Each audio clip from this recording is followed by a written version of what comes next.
नमस्कार जोहार। इस वक्त हम दुमका के सर्किट हाउस में हैं और यहाँ पर सेंगेल एक दिवसीय प्रशिक्षण शिविर चल रहा है और इस शिविर के मुख्य अतिथि हैं दिसोम परगना श्री सोनाराम सोरेन जी। तो आज हम इनसे जानने का प्रयास करेंगे कि ये जो आज ट्रेनिंग प्रोग्राम चल रहा है इसका मुख्य उद्देश्य क्या है और ये आज का ट्रेनिंग प्रोग्राम में किनको फ़ायदा मिलने वाला है या इसका मकसद क्या है। तो सबसे पहले हमारे मुख्य अतिथि दिसोम परगना श्री सोनाराम सोरेन जी, आपका हमारे चैनल में बहुत बहुत स्वागत है। हमारा आपसे सीधा सवाल है, ये जो ट्रेनिंग प्रोग्राम रखे हैं इनका मुख्य उद्देश्य क्या है? जोहर, आपको भी और आपके चैनल को जी देखने वाले लोगों को सबको सिंगल अभियान की तरफ से मेरे ओर से जोहार करता हूँ, नमस्कार करता हूँ। आज का ये ट्रेनिंग कार्यक्रम खासकर ये जो संथाल परगना के 3 जिला जी जिसमें दुमका, देवघर और जामताड़ा के लिए है और खासकर इनमें इस ट्रेनिंग प्रोग्राम में जिला के जो मेन हमारे कार्यकर्ता हैं या नेता हैं, पदाधिकारी हैं, उनके लिए ही ये रखा गया था। जी क्योंकि ये कार्यक्रम इसलिए रखा गया है कि आज झारखंड और भारत में ये जो आदिवासियों के बीच जी ये जो पुरानी सोच, पुरानी विचार और नई सोच, नई राह हमारे राष्ट्रीय अध्यक्ष सिंगल के दिसोम के सलखन मुर्मू, जिसको हम लोग जीत बुंगा नाम दिए हैं, इनके मार्गदर्शन में 7 राज्य में काम हो रहा है। जी और ये काम आज भारत में, आजाद भारत में और झारखंड में हम जो करोड़ों में आदिवासी हैं, उन करोड़ आदिवासियों के लिए आज हमें इस भारत देश में झारखंड तो मिला, मगर इस झारखंड में हमारा जो भाषा अर्थात मातृभूमि, मातृभाषा अर्थात संताली भाषा, इस झारखंड में क्यों हमारी आदिवासी भाषा संताली भाषा में संताली राजभाषा क्यों नहीं बन रहा है? क्योंकि बाकी राज्य में जो भी इस देश में राज्य का गठन हुआ है, राज्य का गठन होते के साथ जैसे बंगाल में बंगाली भाषा, उड़ीसा में उड़िया भाषा, तमिलनाडु में तमिल भाषा, गुजरात में गुजराती भाषा, लेकिन हमारे इस झारखंड में क्यों ऐसा संभव नहीं हो रहा है? तो हम क्यों पिछड़ रहे हैं? इसलिए हम पिछड़ रहे हैं क्योंकि हमारे जो लीडर हैं झारखंड के और हमारे जो जनता है झारखंड के, ये नेता भी हमको बोका बनाने का काम कर रहा है और जनता भी हम बोका बनाने में ही हैं। तो उसको परिवर्तन करने के लिए ये जो पुराना विचारधारा जो है, उस पुराना विचारधारा में क्या है, जैसे हमारा गांव में माझी हड़म है जी स्वशासन व्यवस्था में। एक चीज यहाँ आपको रोकना चाहते हैं, जैसे आपने हमें बताया कि यहाँ पर 2 विचारधाराओं का, एक और जो हमारे रूढ़िवादी विचारधारा है जो पुरानी सोच है, दूसरी और वो विचारधारा है जो अत्याधुनिक है या आधुनिक विचारधारा है, और इनके बीच का जो टकराव होता है, ये जो गैप एक बनता है, एक बफर जोन बनता है, आप इसको फिल करना चाहते हैं। लेकिन हमारा आपसे सीधा सवाल है कि जो आज का युवा है, युवाओं में ऐसी बहुत सी समस्याएं हैं और कहीं ना कहीं अशिक्षा की वजह से हो रही है। जैसे आपने अभी भाषण में बताया कि डायन प्रथा एक बहुत विकट समस्याएं हैं और डायन हमेशा औरत को ही बनाया जाता है, कभी किसी पुरुष को डायन नहीं बनाया जाता है। तो एक विकट समस्याएं हैं, या आज भी कहीं ना कहीं जो जेंडर इनइक्वालिटीज हैं वो कहीं ना कहीं हमारे साथ जो एक प्रॉब्लम क्रिएट करते हैं। तो इसको आप किस नजरिए से देखते हैं? यहाँ मामला ये जो आदिवासी समाज में पुराना सोच में जो है, ये जो स्वशासन व्यवस्था जी माझी हड़म, जी आज भारत देश जो है आजाद है, संविधान लागू है। जी जब संविधान लागू है और भारत के संविधान में आपको जो मौलिक अधिकार मिला है, जी क्या मौलिक अधिकार है? जो कि हमारे गांव में माझी हड़ाम जो स्वशासन व्यवस्था के नाम से वंश परंपरा चले आ रहा है जी यही से हमारा समाज में वो गड़बड़ी है।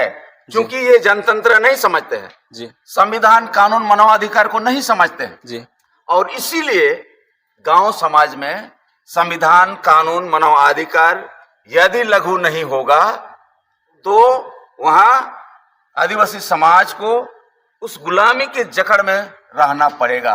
और इसलिए सेंगेल अभियान का विचार है आदिवासी समाज में जनतांत्रिक और संवैधानिक सुधार होना चाहिए। जिस प्रकार गांव में माझी हड़म है तो माझी हड़म रहेगा, माझी हड़म का पद रहेगा, लेकिन गांव में जो अभी महिला और पुरुष पढ़े लिखे हैं उनको यह भागीदारी दी उनको जाएगी। ये भागीदारी अभी तक नहीं मिला है। जी। यदि गांव में महिला और पुरुष मिलके उस माझी हड़म का चयन करेगा तो वहां पढ़ा लिखे लोग आएंगे जो संविधान को समझते हैं, कानून को समझते हैं, मानवाधिकार को समझते हैं, जी प्रजातंत्र को समझ सकते हैं। जी ऐसा में ये समाज को न्याय मिलेगा। ये पहला है। जी दूसरा है आदिवासी समाज में हर आदिवासी गांव में सामाजिक व्यवस्था में जब भी छठियारी या नामकरण होता है, शादी श्राद्ध होता है, उसमें कंपलसरी है नशापान, हंडिया और दारू का सेवन करना। सर यहाँ पर एक चीज मैं आपको रोकना चाहूंगा। शराब या हड़िया जिसको हम लोग बोलते हैं, तो कई बार लोग इसको कभी कभार या अक्सर हमने देखा है जो गांव घर के कम पढ़े लिखे लोग होते हैं इसको समाज से जोड़ देते हैं, या संथाली में कहते हैं इसको अरिचली से जोड़ देते हैं। और यह शराब वाकई में सेहत के लिए हानिकारक तो है ही, लेकिन फिर भी ये लोग हर जगह पर शराब को यूज करते हैं। हम कुछ जिले में देखें, जैसे हमने गुमला में देखा था, पाकुड़ में देखा था, वहां पर 10-10 साल 12-12 साल के बच्चे हड़िया के नशे में रहते हैं। और ये होना एक लाजमी है, क्योंकि वहां के जब मंझी हो गए, परगना हो गए, जो कम पढ़े लिखे हैं या नहीं पढ़े लिखे हैं, वही लोग इन सब चीजों को बढ़ावा देंगे तो हमारे आने वाले युवा जो हैं वो तो प्रभावित इनसे होंगे। क्योंकि 10-10 साल के बच्चे जिनको स्कूल जाना चाहिए वो हड़िया पीते हैं। तो ये जो एक विकट समस्याएं हैं, तो इनका अगर कोई समाधान निकाले तो आप इनका समाधान किस प्रकार से कर सकते हैं और इसके लिए आप क्या कदम उठा सकते हैं? सेंगेल अभियान के जो मार्गदर्शक हैं जीत बोंगा सलखन मुर्मू जी, आज जो आदिवासी समाज में नशापान बिना हड़िया, बिना शराब, बिना दारू का सामाजिक कम नहीं हो रहा है, इसके बदले में जी, सेंगेल ने विचार किया है निर्मल जाल। जी, क्योंकि नशा हो या दारू हो या हड़िया, अर्थात विष आप कम ले या ज्यादा ले, हाँ, लेकिन वो तो विष है ना। हाँ, यदि वो विष है तो समाज को भी स्वीकार करना होगा, इससे लोग मरेंगे ही, जी, चाहे आप कम पिए। क्योंकि हंडिया और शराब या दारू दवाई का काम नहीं करता है, ये विष का ही काम करता है, अमृत का काम नहीं करेगा। इसलिए सेंगेल ने अभी जो समाज सुधार के काम में नशापान और हंडिया और दारू के बदले में निर्मल जल का हम व्यवहार करेंगे। और शादी श्राद्ध सारा चीज हम इसी से 7 राज्य में हम कर रहे हैं और कम ही समय में ये काम हो रहा है, जिससे समाज परिवर्तन होगा और ये जो अंधविश्वास की चपेट में समाज नहीं रहेगा। और ये जो माझी हड़म जो पढ़ा लिखा नहीं है, अनपढ़ है, और आदिवासी गांव समाज में ये जो अंधविश्वास जी, ये जो डायन भूत का महिला जो शिकार हो रहा है, कहां से शिकार हो रहा है? सामाजिक व्यवस्था में ऐसा ही बना हुआ है, कोई भी यदि गांव में यदि मर जाता है तो माझी हड़म और मोड़े होड़ के तरफ से वो जो दा सुन मुझको बोलते हैं, हाँ, तेल पानी और साल का पत्ता में ओझा के पास ले जाता है, जान के पास ले जाता है, सोखा के पास ले जाता है, और वहां से डायन बनाने का षड्यंत्र रचता है। वास्तव में आदिवासी समाज में या किसी भी समाज में डायन नहीं होते हैं, डायन बनाने वाले होते हैं जी। और डायन बनाने वालों के कारण ही आदिवासी समाज मर रहा है।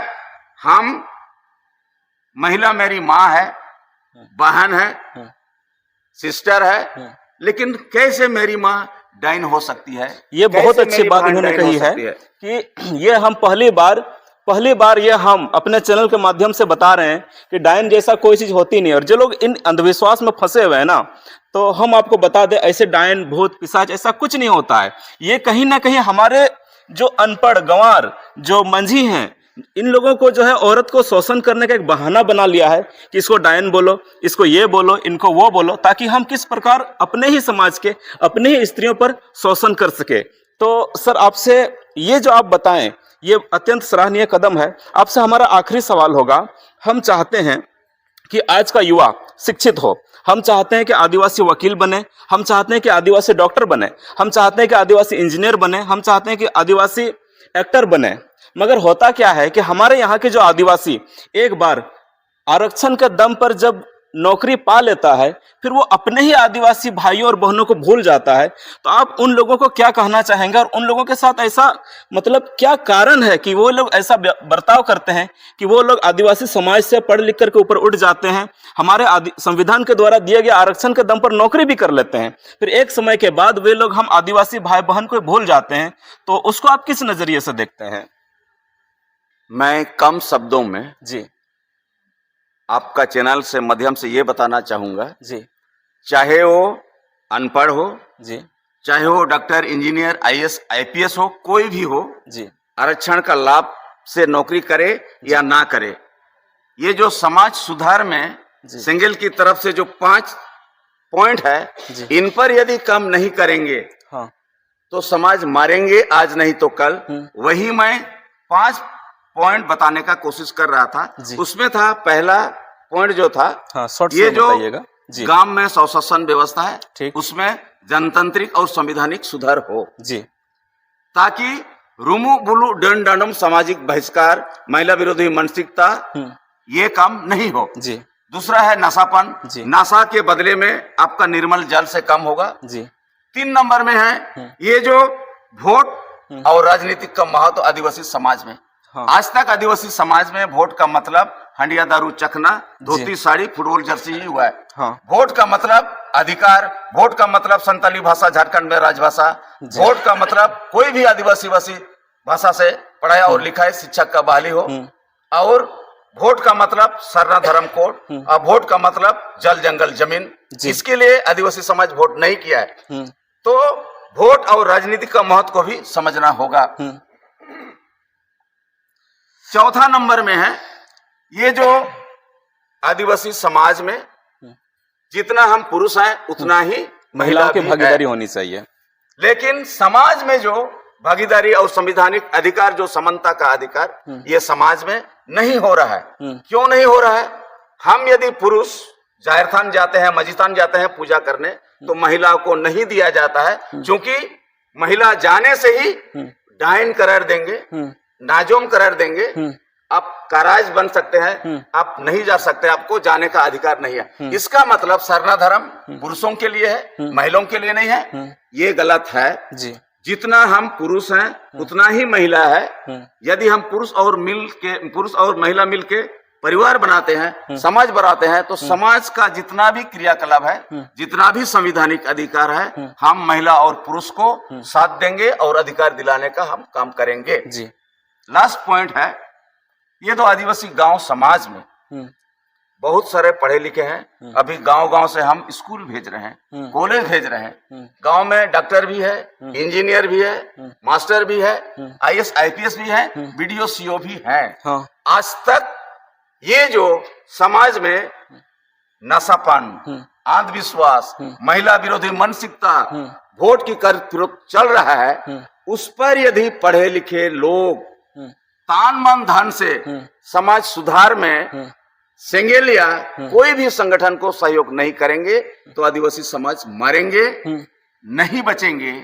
यही हालत है झारखंड और पूरे भारत में आदिवासियों का। लास्ट में मैं एक ही चीज बोलूंगा, आज के दिन में हम लोगों ने जो खोज निकाला है इस समय, वो क्या है?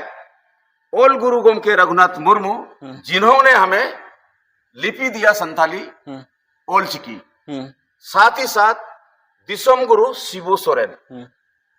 ये ओल गुरु गोमके रघुनाथ मुर्मू और दिसोम गुरु शिबू सोरेन से भी आदिवासियों का जीत बुंगा सलखन मुर्मू काम और विचार में वो महान है। जी इसलिए चूंकि पंडित रघुनाथ मुर्मू जी ओलचिकी बनाए, पूरे भारत में आशे का भी बनाया, लेकिन केवल वो ओलचिकी को ही प्रचार प्रसार में ही लग गया।